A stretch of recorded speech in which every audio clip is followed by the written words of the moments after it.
Hello everyone and welcome back to another modelled writing video. So if you've been here before, then you'll know how these videos will go, but if you're new here, then welcome and I hope you find this video useful for you. We will be looking at task 2 questions today. So task 2 are the longer essay style questions in which you have a topic and you'll have to answer the question, and there are different styles of questions, so we'll be looking at that today. You have 40 minutes for the task 2 and you are required to write a minimum of 250 words. That being said, there is no upper limit, so if you are quick at writing or typing, then you can of course write more than that, but we're aiming for that minimum there. Okay then, well, let's get started with our first topic. And that is going to be looking at living longer. Living longer. In many countries, people are living longer than ever before. What are the advantages and disadvantages of this trend for individuals and for society as a whole? Okay, so first thing that's jumping out to me is what type of question we have here. So we have an advantages and disadvantages type question. So that means we'll do one paragraph on the advantages and then, you guessed it, one on the disadvantages as well. Notice that we're not being asked for our opinion. This is not based around an opinion. We are just going to state the benefits and the drawbacks. Okay. What's the topic then? What are we debating here? People are living longer than ever before. So what's good about that and what is bad about that?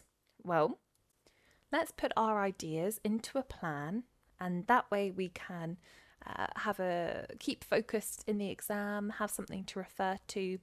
You might think that, but we've got 40 minutes, that's not a lot of time, so we need to focus entirely on writing. Well, yes, you're right. So of course it's not a lot of time. That's why the plan is so essential.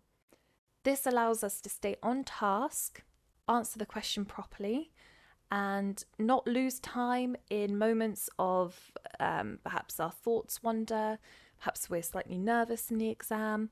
This is almost like an insurance policy, if you like. This keeps us going.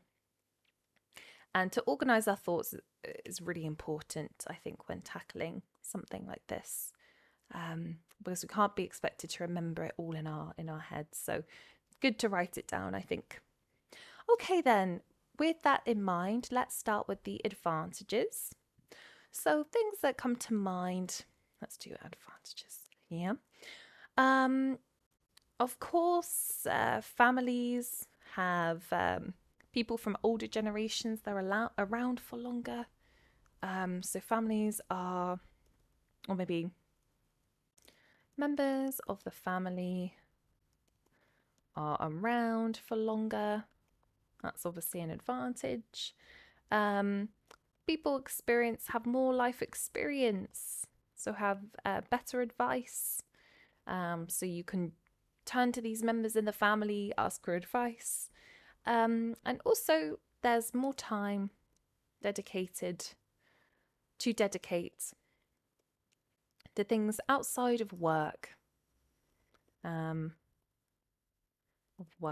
That contribute to society. So we want to answer the question for individuals, that's the family, and for society. So we're not forgetting that bit. Contribute to society. Okay, so those are some advantages. Maybe you can think of some ideas at home if you're following along. That's absolutely fine. We're just going to go with these today. Okay, now the disadvantages.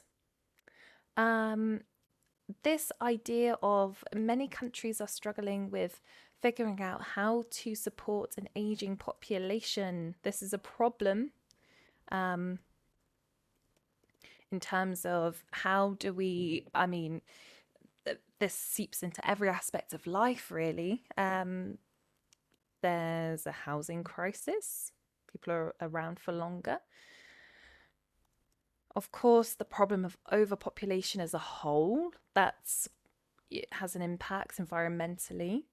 And there is a greater strain on health services because people are surviving from.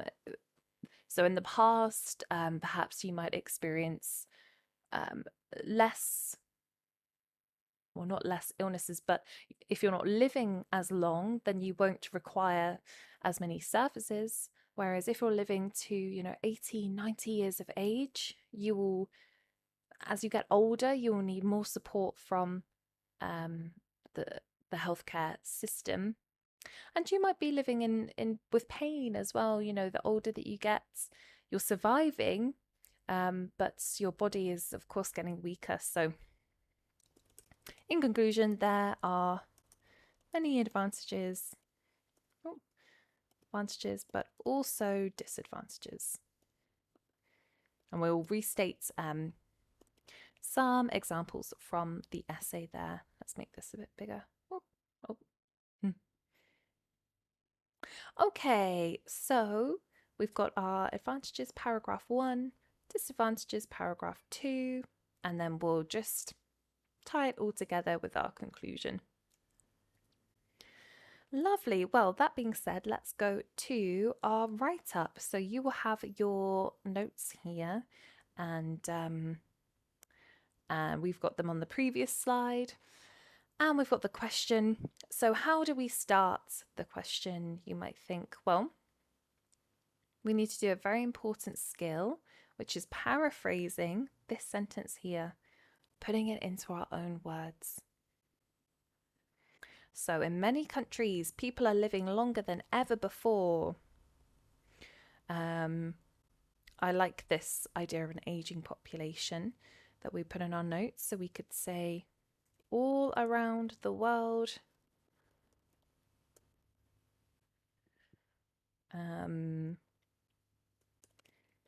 there is an issue of an aging population. Okay, very short to the point. The statement's quite short. What are the advantages and disadvantages of this trend for individuals and for society as a whole? So let's talk about what this essay will do. Not our opinion. This essay will display some benefits and drawbacks. Those are just synonyms for advantages and disadvantages. On a micro level and also a macro view. Another way of saying for the individual and for society. Okay, quite short this introduction, but that's okay. If there's not any more to say, then we don't have to say any more. Let's have a read. All around the world, there is an issue of an aging, or we could say an aging population. An aging population is an issue. This essay will display some benefits and drawbacks on a micro level and also a macro view. Maybe we could say on a micro and macro level. Okay, there we go. No opinion. We're just going to put forward the 2 points of view. Very short, but that's okay. Right, so we're going to dive into our advantages now. So the most or the biggest advantage on a familial in terms of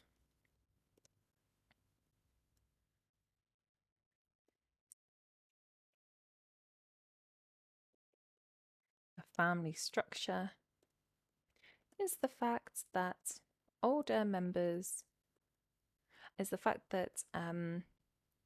younger members now get to spend more time with the older generation. That is the biggest advantage in terms of a sort of individual family level. So we're around for longer, and obviously that is an advantage. This leads to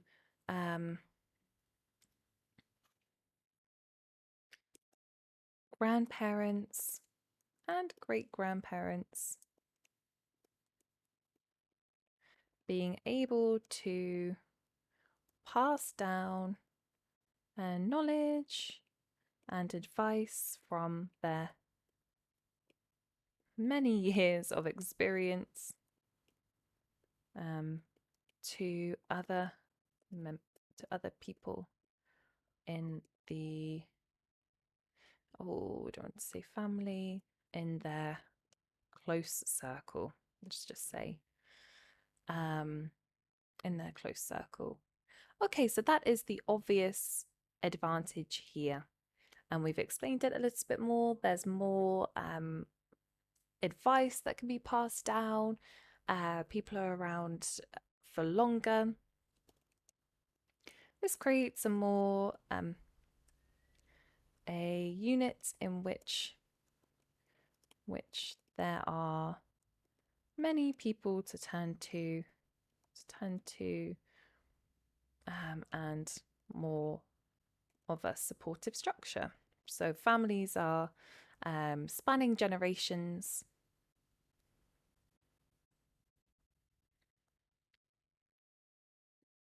Maybe we can put that: when a family spans generations, this creates a unit in which there are many people to turn to and more of a supportive environment. So they're different people you can get advice from, who have a breadth of knowledge and life experience there. Okay, so that's on the individual level. Additionally, for society, it's okay to repeat ourselves here and there. Say the words from the question. As long as we're not repeating ourselves too much, then that's the most important thing. So let's now talk about what's happening on a society level. So additionally, for society, fostering or improving the quality of life, that's what's happening. That's why people are living longer. Quality of life for the community. We want to say that it leads to time being dedicated to other things that can benefit everybody. Improving the quality of life for the community can result in older members being able to dedicate more time outside of work, perhaps when they're retired, to activities which benefit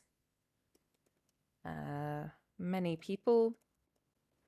For example, let's explain this point a little bit more. Research and research or volunteering. A lot of older people volunteer. Volunteering are ways in which somebody can give back.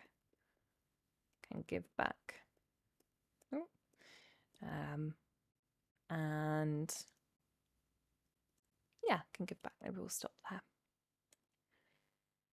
Okay, let's read this again and just see how it sounds. The biggest advantage in terms of the family structure is the fact that younger members now get to spend more time with the older generation. This leads to grandparents and great-grandparents being able to pass down knowledge and advice, if we could say and even, because that's not always common, but it's more common now, and advice from their many years of experience to older people in their close circle, to other people in their close circle, sorry. When a family spans generations, this creates a unit in which there are many people to turn to and more of a supportive environment. Additionally, for society, improving the quality of life for the elderly community can result in older members being able to dedicate more time, perhaps when they retire, to activities which benefit many people. For example, research or volunteering are ways in which somebody can give back. Yeah, okay, so we've laid out the advantages here. We're not putting our opinion, but we're just presenting the advantages. Right, so now this can lead into our disadvantages. And we were talking about, an aging population is a problem in terms of how countries are able to support that. I mean, if there are, for example, less people working in the working world, then this creates an imbalance in which people might have to suffer for this. Overpopulation as well. And on an individual level, people might have more pain because they are being able to live longer, so more issues arise there. Let's start with the individual level again, just like with the advantages paragraph, to show that we're linking. So not only are there, maybe we could say, what comes with these with these positive aspects also brings alongside some negative elements. On an individual level, if someone is living to 100, for instance, they are more than likely experiencing pain, aches, some form of discomfort, or generally some form of discomfort. Okay, then this leads quite nicely into our point about the healthcare system. This leads into another problem.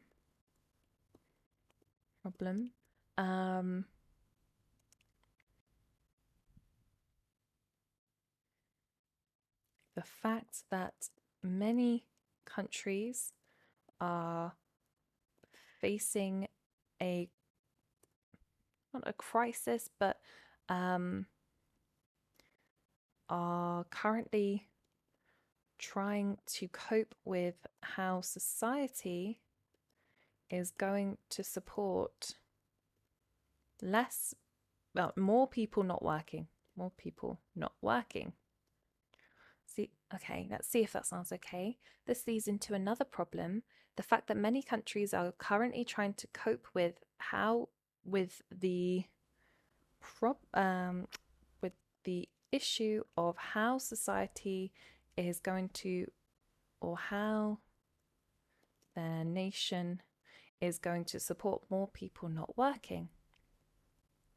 I know that this is a problem in Japan.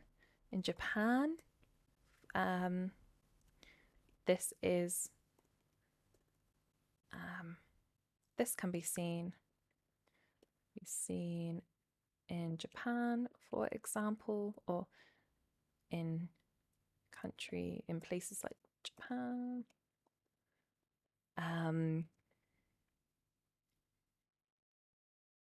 And inevitably, we can talk about this leading into a strain on the institutions of that country.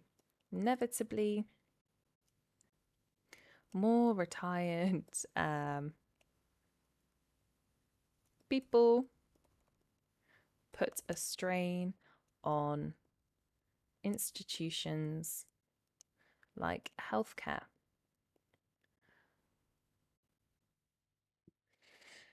Okay, shall we talk about overpopulation now as our final point in this paragraph? Um,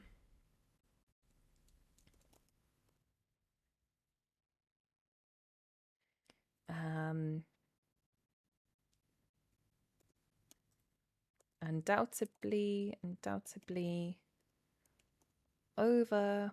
Oh, am I making sure spelling is okay? Undoubtedly, um, overpopulation is a concern for environmental reasons. Environmental reasons.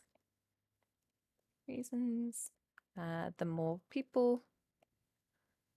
Let's do a line just to say the more people there are, the less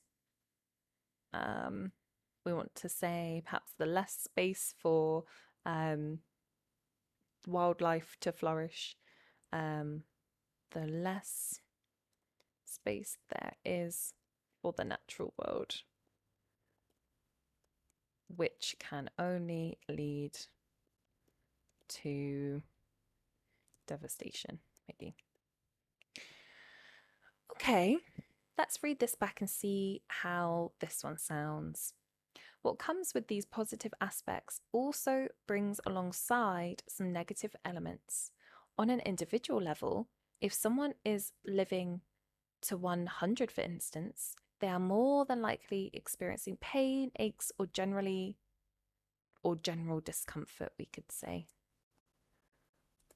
General discomfort. This leads into another problem.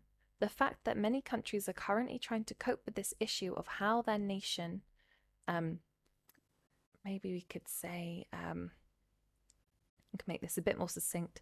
This leads into another problem of how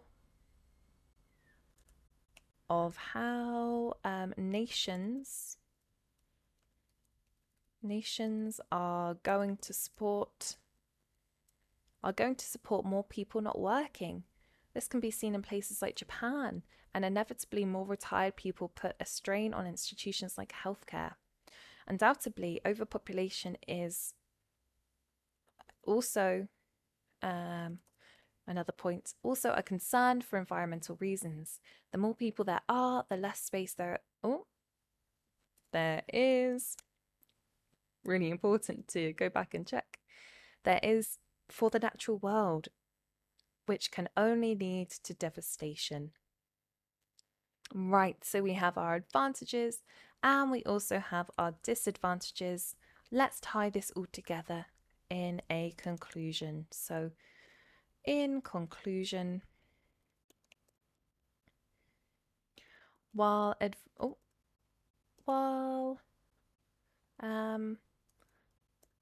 aspects such as older members of the family being able to spend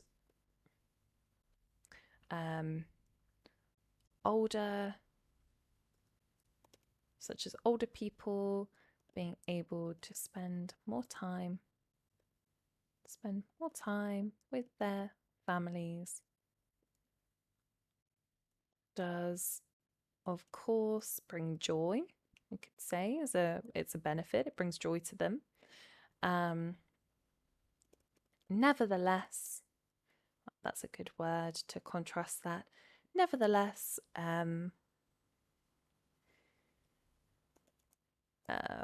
perhaps disastrous effects on the environment can be seen with this trend of people living longer, maybe, or people, I don't think we've said living longer lives. How about that? Let's read this back over. In conclusion, while aspects such as older people being able to spend more time with their families does of course bring joy, nevertheless, disastrous effects on the environment can be seen with this trend of people living longer lives. Alrighty, so we've got our introduction, advantages, disadvantages, and conclusion. Let's now count the words and see how many we've got. Okay, so that comes to 287 words there. So, yep, just over the 250 limits and achievable amounts. And you can see how we've structured this today. So, you're welcome to use your own examples, but at least you can follow along and see how we've done it there. Alrighty, well, let's get started on our next topic, which is fuel. So this is a popular topic. You might see this in a few various different formats, and we'll look at this question and see how to answer this one. Okay. Some people think that the best way to solve environmental problems is to increase the cost of fuel for cars and other vehicles. To what extent do you agree or disagree with this statement? Right, okay, so the first thing that I'm thinking about is, this is the type of question that we're being asked. To what extent do you agree or disagree? So this is an opinion question. And this part is really interesting. To what extent? Because we are being asked, how much do you agree? Where do you stand? If agrees on the left and disagrees on the right, where are you? So there's various different ways of approaching this.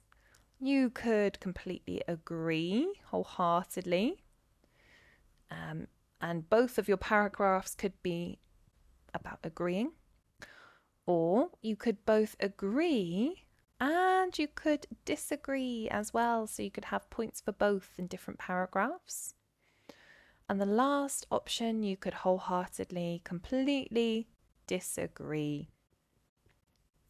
So I quite like these questions because they provide a bit of flexibility with how you answer them, really. If you think there's more to write about for the advantages, then or in agreements, then absolutely go for that. You can do one of both if you're not sure if there's enough for each one, or disagree completely. That's absolutely fine as well.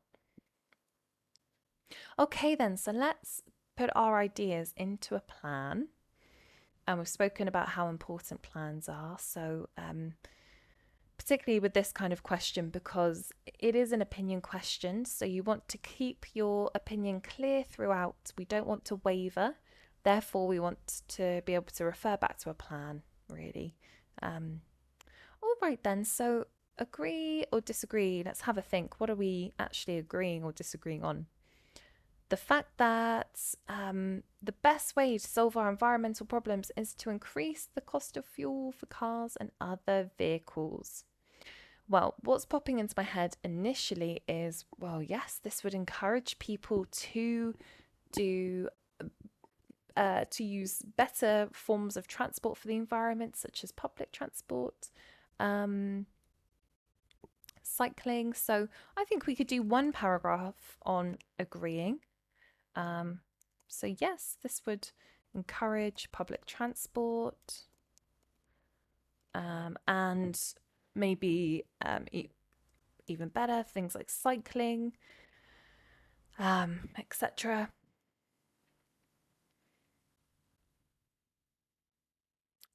So that's obviously a benefit. And we might want to touch upon, okay, well, yes, we're not denying that cars and other vehicles do contribute to the environmental problems. So let's actually start with that. We can say cars, boats, planes do contribute. They emit CO2, which of course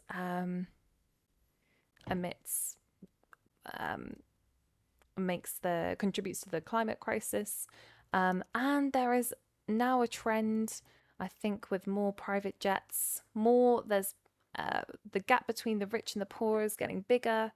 Um, so more billionaires, and therefore more private jets. Okay, so yes, of course, if we were to um, target fuel, then we would be targeting definitely a contributor of climate change. However, there are a few ways in which I personally can think to disagree with this. So I'm going to do an agree and disagree type structure on this one. And I'm going to pick on, okay, well, let's pull these points apart. Well, people are owning private jets, so the mega rich won't be affected. The rise in fuel costs won't affect them. So that makes this sort of quite redundant, really. What else? We've got other. Oh, well, actually, talking about rich, the mega rich won't be affected, whereas the poor will. So, as always, the effects are seen with the poorest members of society, just like climate change. Actually, we can draw that distinction. Whereas the richest of the rich won't need to change their habits at all. They're almost untouchable, if you like. Okay, and then maybe a third point. Other areas contribute a lot to the climate crisis, such as habitat loss and the meat industry, so logging and the farming industry takes is a they are both really big contributors to the environmental problems that we are experiencing. Okay, so in our conclusion, we want to state that yes, this is a way to tackle the problem.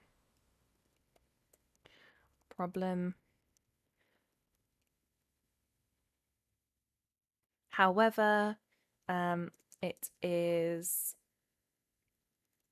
not as effective as it could be, basically. There are other problems that are perhaps bigger, or it doesn't really begin to tackle this problem. Okay, then let's go to our write-up. So we've got the question here, and just like in the last essay and every essay for task 2 and task 1, we're going to paraphrase this this sentence here. So some people think, we can say, it is believed. Oh, it is believed that the best way to solve environmental problems, that the most effective technique in tackling climate change, environmental problems, is to increase the cost of fuel for energy for cars and other vehicles, is to raise the cost of gas. Oh, the cost of gas for vehicles. Let's read this back. It is believed that the most effective technique in tackling climate change is to raise the cost of gas for vehicles. To what extent do you agree or disagree? Well, let's lay this out now. In this essay, I will argue that this is one way to deal with this problem. However, its impact is limited, and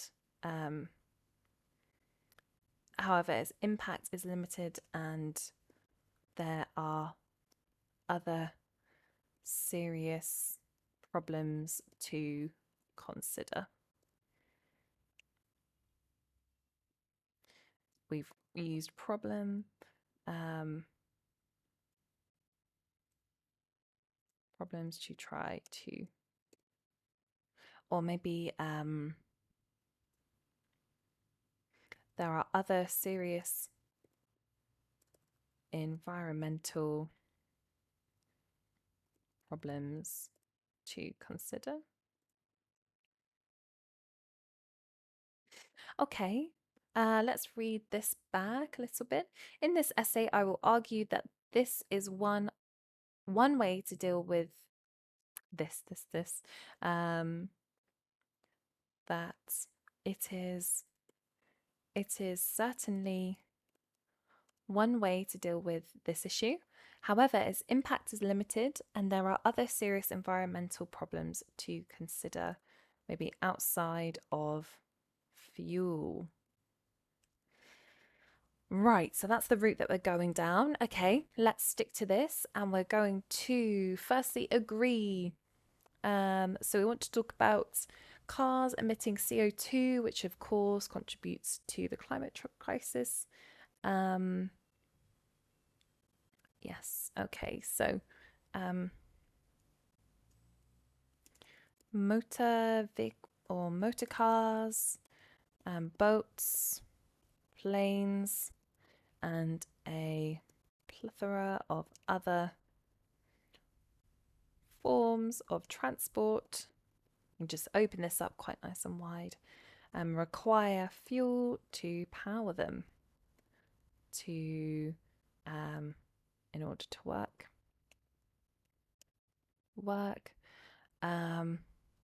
And all of these modes emit deadly CO2 emissions. Okay, so these modes of transport need fuel and they also emit emissions. Therefore, if gas prices increase, then in theory, less emissions will be released. The general public, we can talk about, they'd be inspired or motivated to go by different forms of transport. The general public would be motivated, would be fiscally motivated, that's a good phrase, to use cheaper alternatives like public transport and or cycling, which are by nature easier on the environment or less destructive to our world. Okay, so we're saying that, yeah, in theory, if gas prices increase, then less people will be motivated to use these forms of transport. Maybe they'll use others.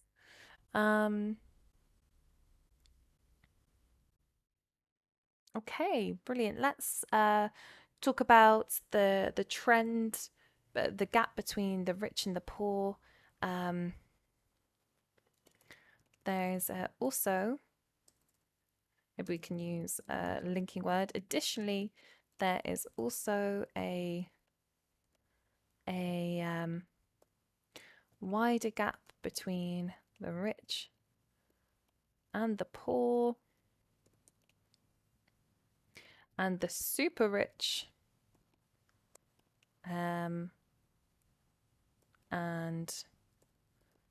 with the super rich, there is a trend. We can talk about private jets, to own private jets, helicopters, and boats. We can see this from from celebrities posting on social media. If prices, let's link this back to the question, if prices were to grow for, if prices to power these vehicles were to grow, perhaps this section of society would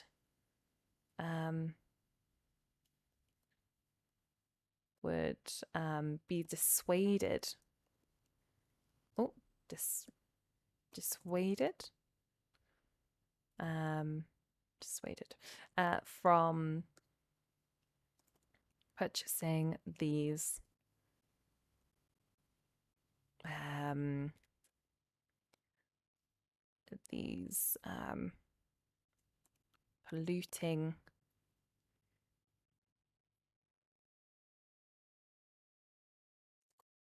polluting machines, maybe. Let's read this back and see how it sounds.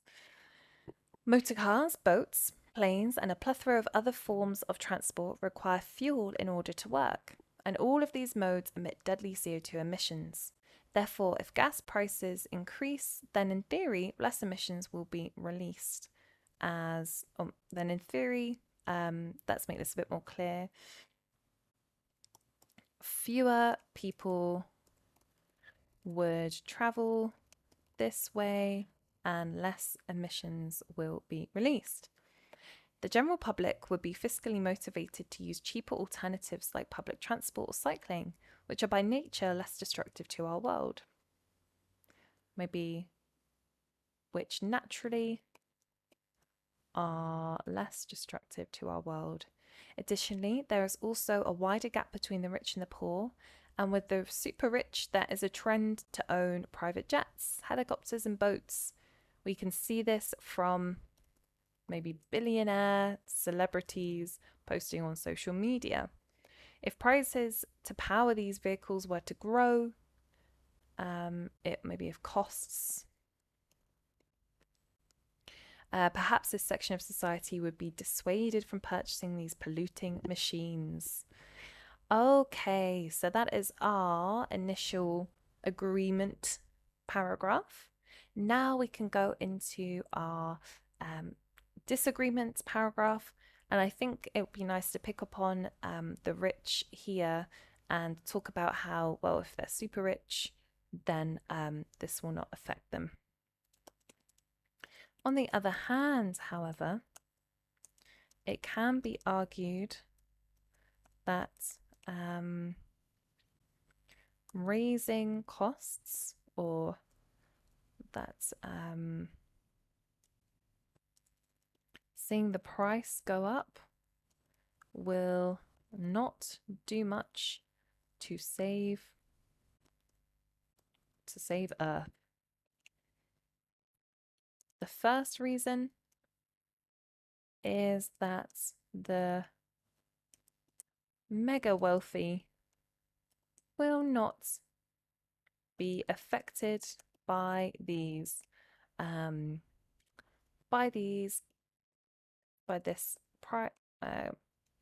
inflation, and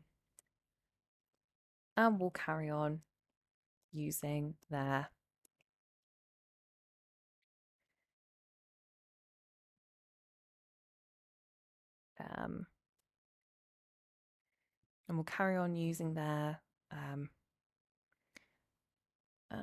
their emission, maybe, and will carry on producing harmful chemicals.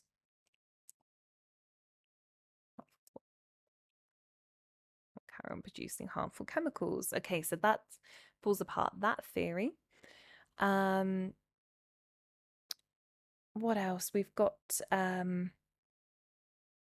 the fact that this tactic will only affect the poorest in society, yes, again. Moreover, fuel prices or linked with this, interlinked with this, gas prices or higher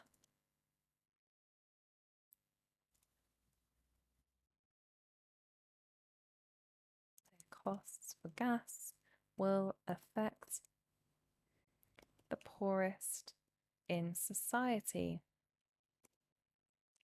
just like the climate change issue itself. Just like the climate change issue itself. Therefore, the people who create the most damage will yet again, or who produce the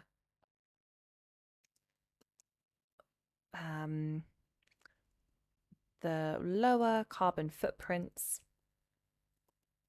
will have to suffer. Something like this. Okay, and then let's link it to other problems that are very serious. Fuel only targets a small portion of the emergency at hand. This will not impact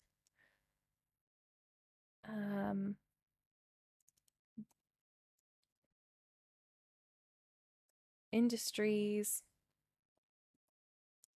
that destroy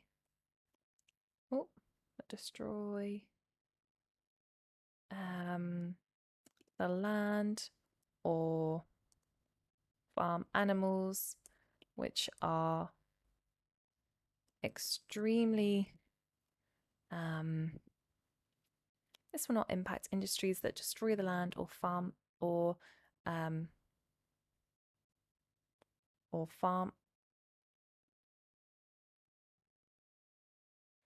maybe we could say on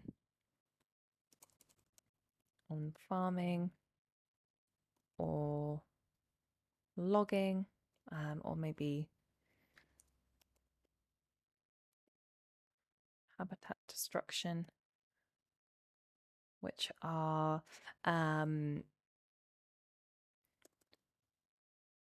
which cause maybe catastrophic,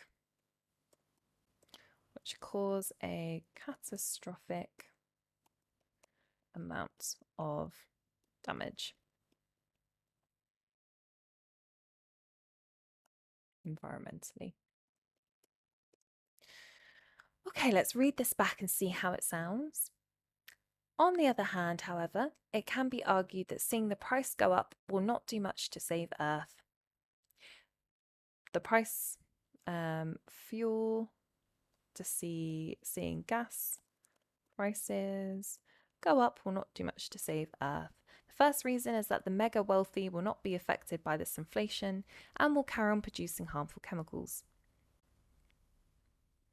maybe with their gadgets. Interlinked with this, higher cost for gas will affect the poorest in society, just like the climate change issue itself. Therefore, the people who produce the lower carbon footprints will have to suffer. Or maybe we could say, therefore, the people who produce the higher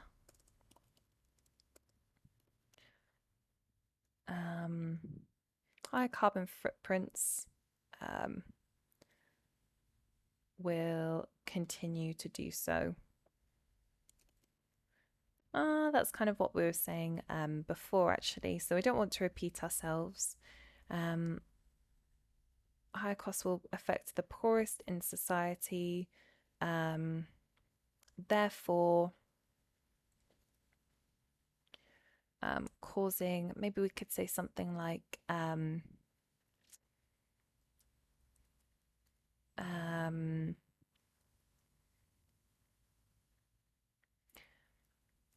Let's put a full stop here. Interlinked with this, higher costs for gas will affect the poorest in society, just like climate change issue itself. Therefore, the people who produce the higher, let's have a think. You could say, therefore, if you have a low carbon footprint,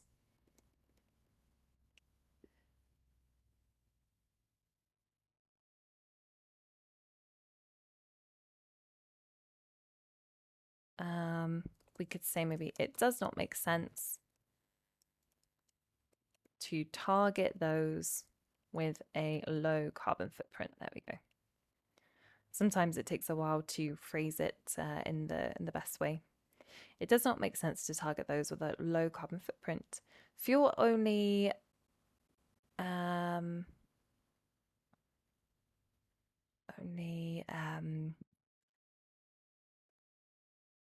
is only a small portion of the emergency at hand, or fuel is only a small portion of the problem issue we've used at the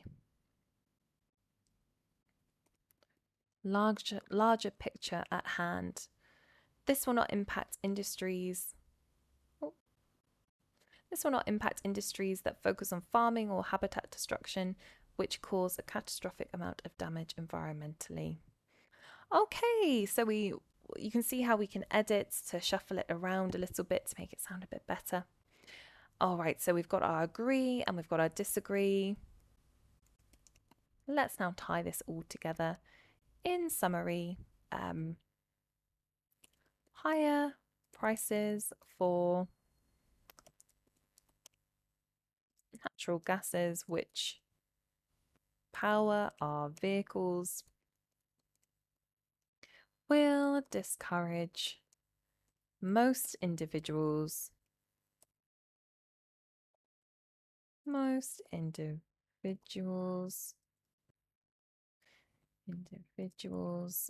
from using private ways of transport and makes public transport more appealing. On the other hand, this is only a fraction of the whole climate emergency.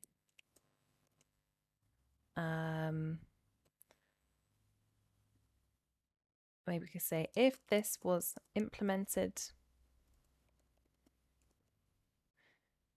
it would